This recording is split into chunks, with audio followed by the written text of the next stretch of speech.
you, Madam Chair. Madam Administrator, the two cartels that are sending fentanyl into the United States are located in Mexico, aren't they? Yes, sir. And isn't it a fact that we could stop those cartels in their tracks if President Lopez Obrador would invite American military and or law enforcement personnel to come into Mexico and work with his military and law enforcement personnel?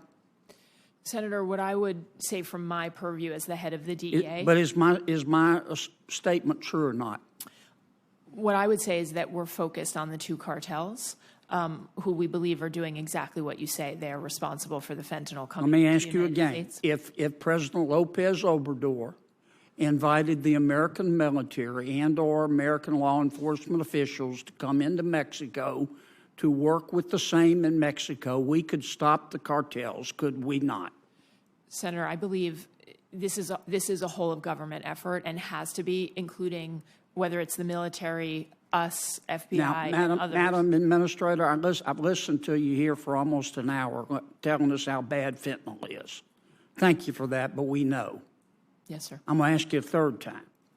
If President Lopez Obrador invited the American military and or law enforcement personnel to come into Mexico and work with the same in Mexico, we could stop the cartels. Isn't that a fact? So, Senator, I can speak to the law enforcement side of this, and you just mentioned law enforcement. I believe that this is vital for both Mexico and the United States. Mexicans are dying as well, as we showed in the Chapitos. Well, then why don't we stop them?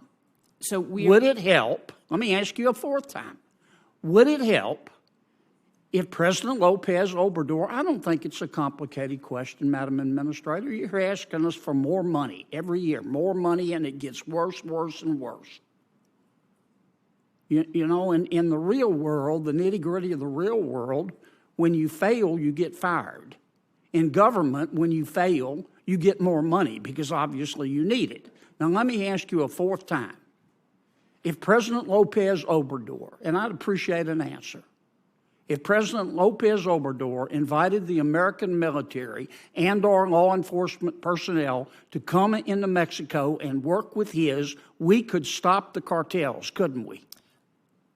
I believe, Senator, that we can stop the cartels. Okay. Have you made that suggestion to President Biden? If I could, I believe that we can stop the cartels by... Have you made that suggestion to President Biden? Senator, I have been very vocal in the whole of government setting on the importance of fentanyl, and all of us using every single effort and authority that we have. Why hasn't President Biden done it? I mean, this is the way the American people, whose sons and daughters are dying, look at it. Our economy is $23 trillion. Mexico's economy is $1.3 trillion. Ours is 18 times bigger. We buy $400 billion every year from Mexico.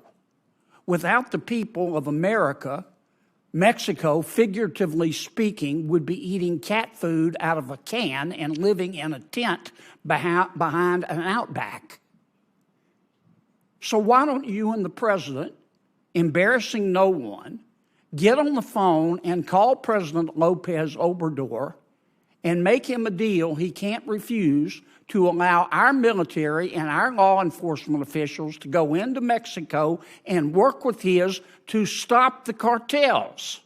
Why don't you do that?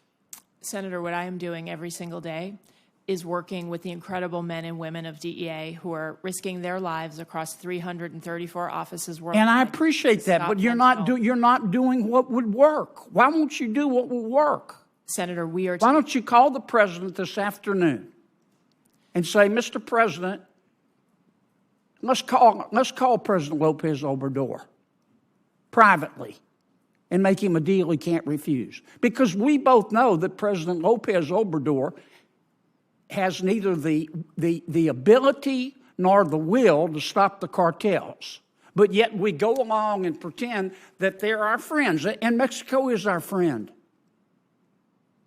But he has criminal organizations that are killing our people. And you know how to stop it. and the president does.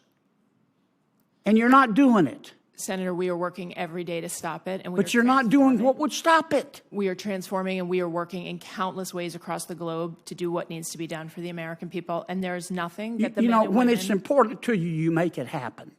When it's not important to you, you make an excuse. Mr. Hur, why did he do it? Why did Joe Biden, in your words, willfully retain and disclose classified materials? I mean, he knew the law. Been in office like 50 years.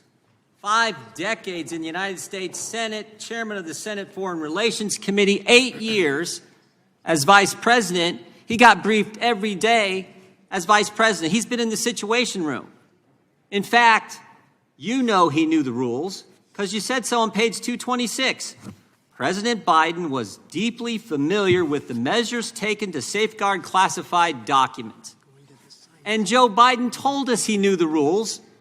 Mr. Armstrong said this earlier. Joe Biden was deeply familiar with it. You're exactly right, because he told us when Jack Smith goes after President Trump, Joe Biden says, how could this happen? What data was in those documents that could compromise sources and methods? It's irresponsible.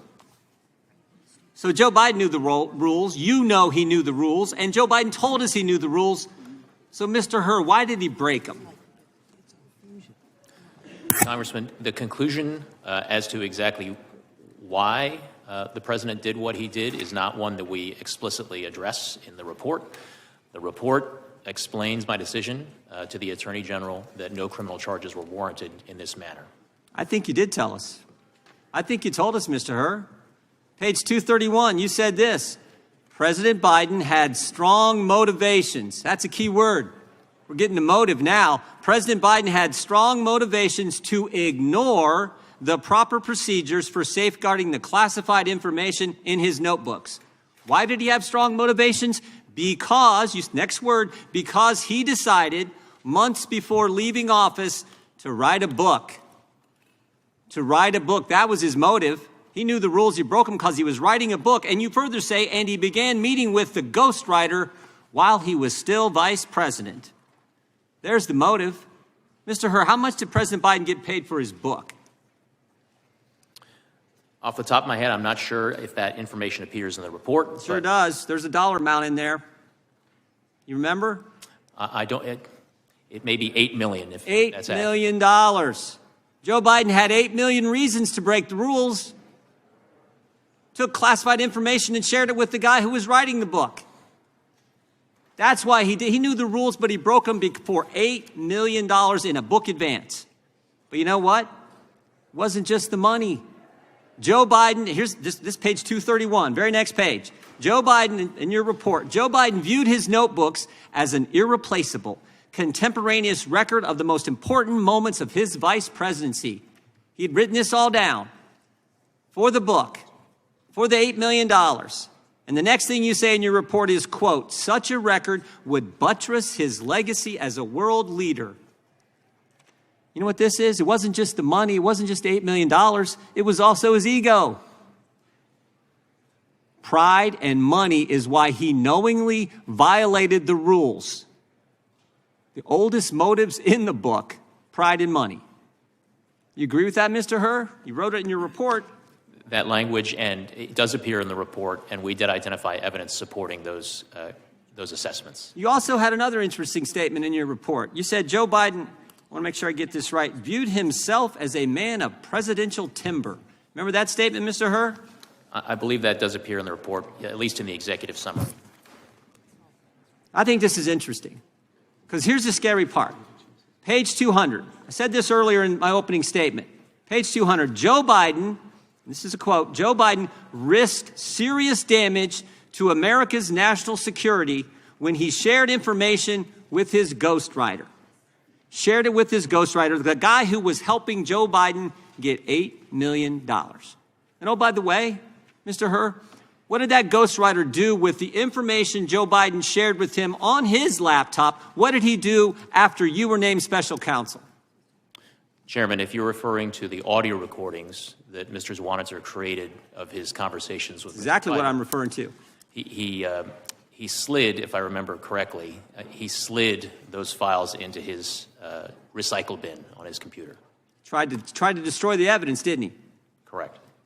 The very guy who was helping Joe Biden get the $8 million, Joe Biden used the motive for Joe Biden to disclose classified information, to retain classified information, which he definitely knew was against the law. When you get named special counsel, what's that guy do? He destroys the evidence. That's the key takeaway in my mind. That's the key takeaway. I yield back.